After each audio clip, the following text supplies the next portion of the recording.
Assalamualaikum warahmatullahi wabarakatuh. Waalaikumsalam warahmatullah. Alhamdulillahirabbil alamin. Wassalatu wassalamu ala asrofil anbiya'i wal mursalin Sayyidina wa maulana Muhammadin wa ala alihi wa sahbihi ajma'in. Amma ba'du. Yang saya hormati Ketua Komisi 8 DPR RI Pak Ashabul Kahfi, satu dari sedikit kader Muhammadiyah dan Partai Amanat Nasional yang ngerokok. Jadi saya bersahabat dengan beliau ini karena memiliki hobi yang sama. Jadi kalau di tempat-tempat tertentu tidak bisa merokok, kata Pak Rektor tadi ngerokoknya di jamak. Jadi tadi Pak Kahfi itu di ruang transit, saya kelihatan betul beliau sedang menahan asemnya mulut gitu ya. Karena sebagai kader Muhammadiyah dia nggak boleh merokok di depan umum. Nanti habis ini kita merokok sama-sama Pak. Sudah menyampaikan banyak hal Pak Kahfi, saya kira beberapa catatan penting saya juga ikut mencatat. Dan sepertinya saya tidak perlu memberikan sambutan lagi. Karena apa yang disampaikan oleh Pak Ashabul Kahfi itu tadi ya apa yang ingin saya sampaikan. Jadi saya tidak perlu mengulang. Saya sudahi gini aja ya, gini aja. Pak Wakil Menteri Agama, sahabat saya Saiful Rahmat Dasuki yang juga hadir di tengah-tengah kita. Mungkin ini pengalaman pertama Pak Saiful Dasuki mengikuti mudzakarah haji ini. Dan belum pernah berhaji sebagai minimal wakil Amirul Hajj lah ya. Nah mudah-mudahan tahun depan bisa jadi wakil Amirul Hajj. Itu pun kalau Amirul Hajjnya tanda tangan.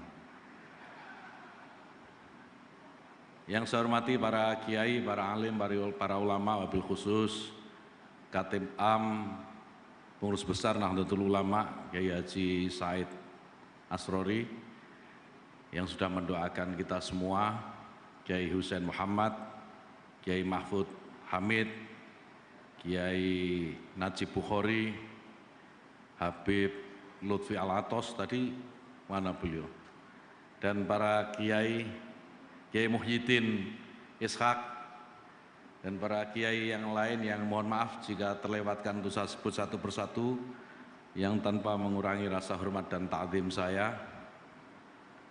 Kiai-kiai NU semua yang saya sebut tadi itu. Luar biasa sekarang beliau berada di gedung megah milik Universitas Muhammadiyah Yogyakarta. Pak Rektor tadi sudah menyampaikan bagaimana ini ukhuwah Islamiyah yang luar biasa, tapi di luar ya masih adalah sedikit-sedikit sikut-sikutan, tidak apa-apa, itu wajar. Jadi kalau dulu masih ribut soal tahayul, bid'ah, khurafat gitu, masih ribut soal kunut, sekarang alhamdulillah nggak ada lagi ribut-ribut soal kunut. Semuanya nggak ada yang bangun subuh soalnya, jadi lupa kunut semuanya. Kita rukun hari ini dan ini menjadi contoh buat Nahdlatul Ulama yang belum mempunyai gedung semegah ini. Mudah-mudahan nanti Katib Am, Pengurus Besar Nahdlatul Ulama keluar dari gedung ini akan mengusulkan ke pengurus PBNU supaya NU juga punya gedung sehebat Universitas Muhammadiyah ini. Kalau enggak malu kita ini. Klaimnya di mana-mana jamaahnya paling besar, ya kan NU itu. Tapi enggak punya universitas besar ini. Terus sekolahnya di mana? Di pesantren semua. Jadinya sarungan semua, nggak kayak Pak Rektor ini kan, karena didikan Muhammadiyah jadinya profesor. Di NU juga banyak, tapi bukan profesor, profesor. Profesor itu protolan pemuda Ansor, kayak saya ini, dulu Ansor.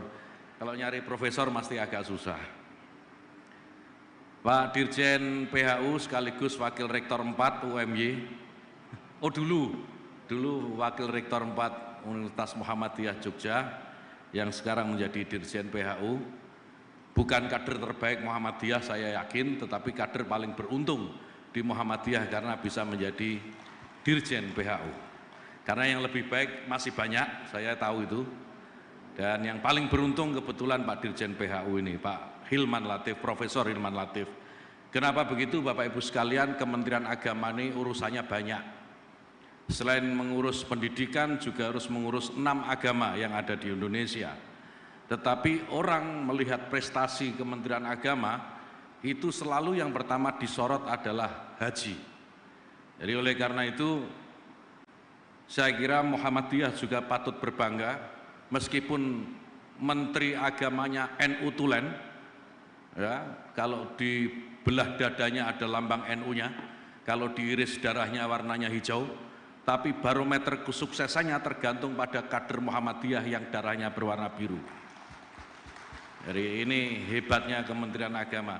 Terima kasih Pak Hilman atas segala ikhtiar yang selama ini diusahakan untuk menunjukkan prestasi kader NU.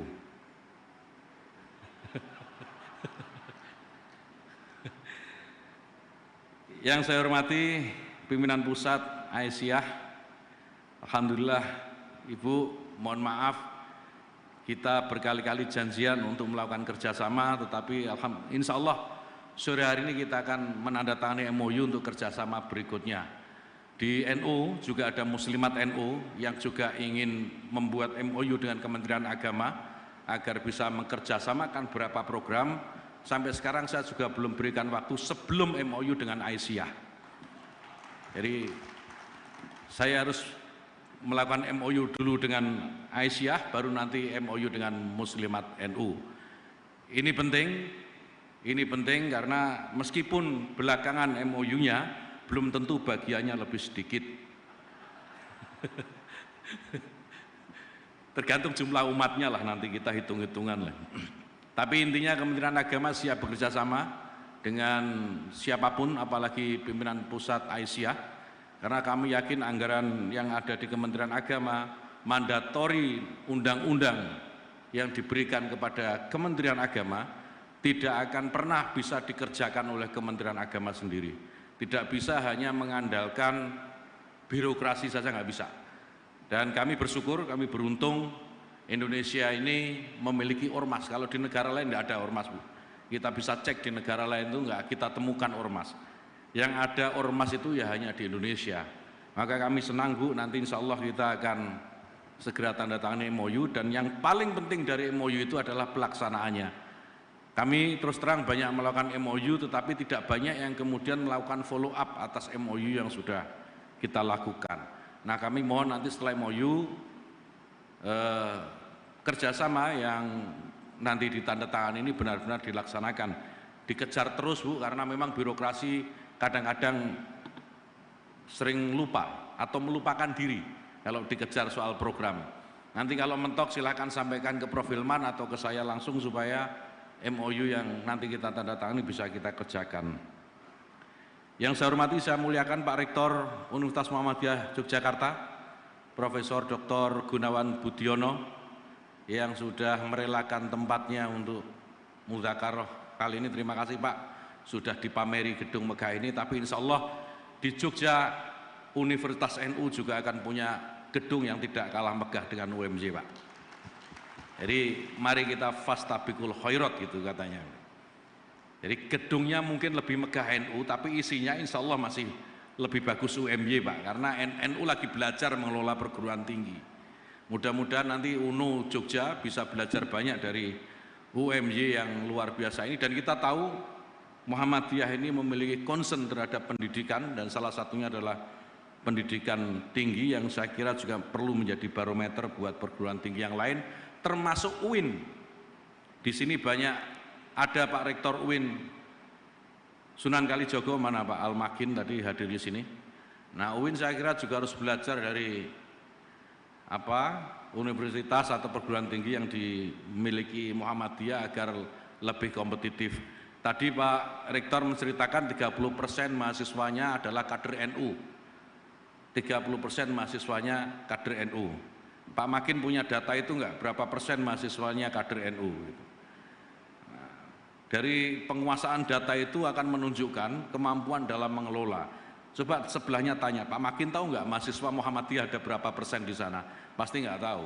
karena itu memang bukan UIN NU tapi UIN Kalijogo gitu, jadi pasti nggak tahu. Bapak Ibu sekalian yang saya hormati, para Kakanwil yang juga hadir pada hari ini, saya tidak bisa absen satu persatu, tapi saya kira banyak Kakanwil yang hadir karena juga penting forum Mudzakarah ini untuk memberikan pelayanan pada jamaah, serta para tamu undangan yang berbahagia yang tidak bisa saya sebut satu persatu.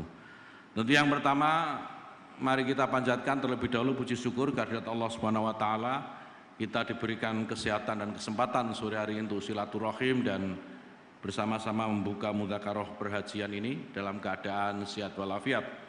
Bapak Ibu sekalian, tidak banyak yang ingin saya sampaikan, namun hanya ingin mengingatkan terutama kepada Pak Dirjen dan seluruh jajarannya bahwa kita memiliki mandat undang-undang dalam pelaksanaan haji itu pembinaan, pelayanan, dan perlindungan. 3 hal yang tidak bisa dipilah salah satu, tetapi harus dilaksanakan secara bersamaan, baik itu pembinaan, pelayanan, maupun perlindungan. Tadi ditambah 1 poin lagi oleh Pak Ashabul Kahfi, berkeadilan. Hal yang mudah diucapkan, tetapi seringkali sulit untuk dilakukan. Adil itu menurut siapa? Karena adil menurut kita, belum tentu adil menurut yang lain. Jadi keadilan ini menjadi titik krusial, saya kira yang tadi disampaikan oleh Pak Ashabul Kahfi bagi Pak Dirjen PHU dan seluruh jajarannya dalam menyiapkan pelaksanaan pelayanan ibadah haji. Isu yang penting dari Mudzakarah perhajian ini Bapak Ibu sekalian, sebagaimana tadi disebut istitoah kesehatan. Saya ingin sampaikan beberapa waktu yang lalu, tanggal 5 Oktober kalau tidak salah, saya datang ke Kementerian Kesehatan berdiskusi dengan Pak Menteri Kesehatan terkait dengan istitoah kesehatan ini. Kita memiliki data di tahun 2023, haji tahun 2023 yang lalu ada 61.536 jamaah lansia. Di antaranya ada sekitar 5.791 jamaah yang harus menggunakan kursi roda. Nah, ini menjadi tantangan berat yang harus diselesaikan bersama-sama. Karena Bapak Ibu sekalian, pelaksanaan pelayanan ibadah haji ini sebenarnya bukan hanya mandatori Kementerian Agama, tetapi juga salah satunya adalah Kementerian Kesehatan. Selain ada Kementerian Perhubungan ya, Kementerian Perhubungan, Kementerian Kesehatan ini juga menjadi lembaga yang krusial. Karena sebagaimana disebutkan oleh Pak Kahfi tadi, Bapak Ibu sekalian, kemarin perhajian tahun-tahun yang lalu, mekanisme kita ini terbalik. Mekanisme kita terbalik, lunas dulu, bayar dulu, baru dicek kesehatannya. Maka menjadi tidak mungkin atau terlalu berisiko bagi Kementerian Agama, ya, Kementerian Kesehatan, bagi Kementerian Kesehatan untuk mencoret jamaah yang sudah lunas meskipun dia memiliki catatan kesehatan yang tidak memungkinkan. Apa akibatnya? Semua jamaah yang sudah lunas diloloskan begitu saja. Kita dapati sekarang ada berapa? 774 jamaah haji yang kemarin wafat di sana dan sisanya 30 sekian gitu ya, wafat di tanah air, dan masih 1 jamaah haji yang belum ketemu ya. Sudah ketemu belum? 1 jamaah haji yang belum ketemu sampai sekarang karena hilang. Tapi saya sudah minta ke Pak Dirjen agar terus berkoordinasi dengan pihak kerajaan Saudi Arabia agar terus dicari sampai ada tanda-tanda. Tanda-tandanya apa, jamaah masih ada atau sudah wafat atau bagaimana. Nanti saya akan minta informasinya Pak, proses pencariannya sudah sampai di mana. Nah, Mudzakarah ini Pak Dirjen dan seluruh jajaran serta Bapak Ibu sekalian, saya ingin benar-benar ada pembahasan kriteria istitoah ini dengan baik. Kita tidak ingin kejadian-kejadian yang kemarin berlaku gitu ya di Saudi, jamaah banyak yang demensia, kemudian sakit sepanjang proses musim haji dan seterusnya sampai ada yang hilang tadi itu terulang kembali. Saya tidak ingin terulang kembali karena kunci utamanya adalah istitoah kesehatan. Yang kedua adalah keberanian. Setelah istitoah ditetapkan, kriteria istitoah ditetapkan, kriteria istitoah kesehatan ditetapkan, tinggal bagaimana kita berani mengambil keputusannya. Tadi Pak Kafi mengatakan kalau sebelum pemilu nggak akan berani, karena ini terkait dengan elektoral Pak ya.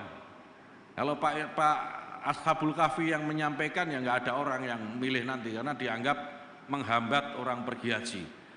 Tapi saya kira demi kemaslahatan banyak pihak, terutama jamaah haji, saya kira Pak Dirjen PHU harus mengambil alih ketidakberanian Pak Kafi ini. Karena sesama kader Muhammadiyah. Kalau diberikan pada saya juga nggak berani mengumumkan Pak, sama saja gitu. Jadi Pak Dirjen saja nggak begitu banyak resikonya untuk mengumumkan nanti. Diumumkan istitoah kesehatan seperti apa, siapa yang boleh berangkat dan siapa yang tidak, karena kesehatannya tidak memenuhi syarat. Bapak Ibu sekalian, ini juga semakin menantang karena kita tahu Presiden Jokowi ketika lawatannya kemarin di Kerajaan Saudi Arabia mendapatkan kuota tambahan minimal 20.000 jamaah.